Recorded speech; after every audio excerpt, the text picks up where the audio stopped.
Azerbaycan, odlar yurdum benim. Sen namusum, gayretim, sen vatenim. Sen namusum, gayretim, sen vatenim.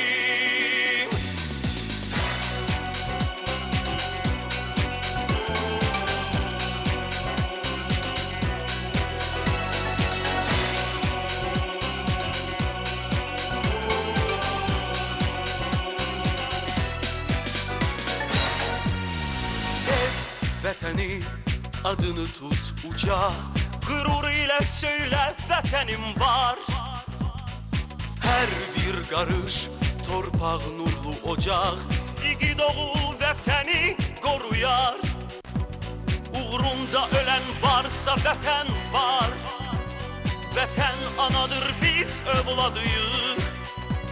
Vətənə layiq olsaq var olar. Çünkü biz bu vətənin adıyıq. Azerbaycan, odlar yurdum benim. Sen namusum, gayretim, sen vətənim. Azerbaycan, odlar yurdum benim. Sen namusum, gayretim, sen vətənim. Sen namusum, gayretim, sen vətənim.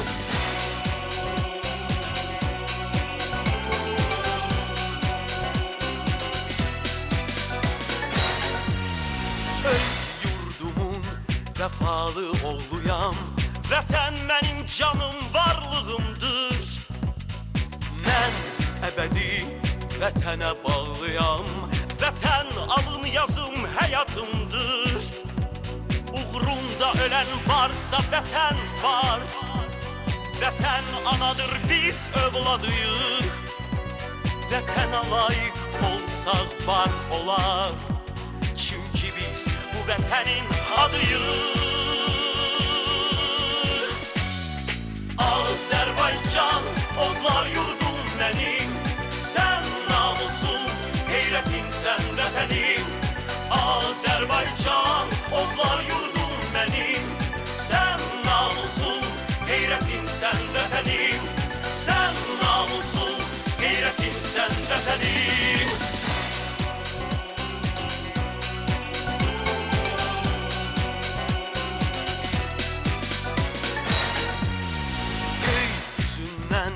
Duman çen siliner, zaferle yürüyüş ederik biz. Bu torpağı koruyan seviler, zirvede olacak milletimiz. Uğrunda ölen varsa vətən var. Vətən anadır, biz övladıyıq. Vətənə layiq olsaq var olar. Çünkü biz bu vətənin adıyıq. Azerbaycan, odlar yurdum benim. Sen namusum, gayretim, sen vətənim. Azerbaycan, odlar yurdum benim. Sen namusum, gayretim, sen vətənim. Sen namusum, gayretim, sen vətənim. Azerbaycan, odlar yurdum benim. Sen namusum, gayretim, sen vətənim. Azerbaycan, odlar yurdum benim. Sen namusum, gayretim, sen vətənim. Sen namusum, gayretim, sen vətənim.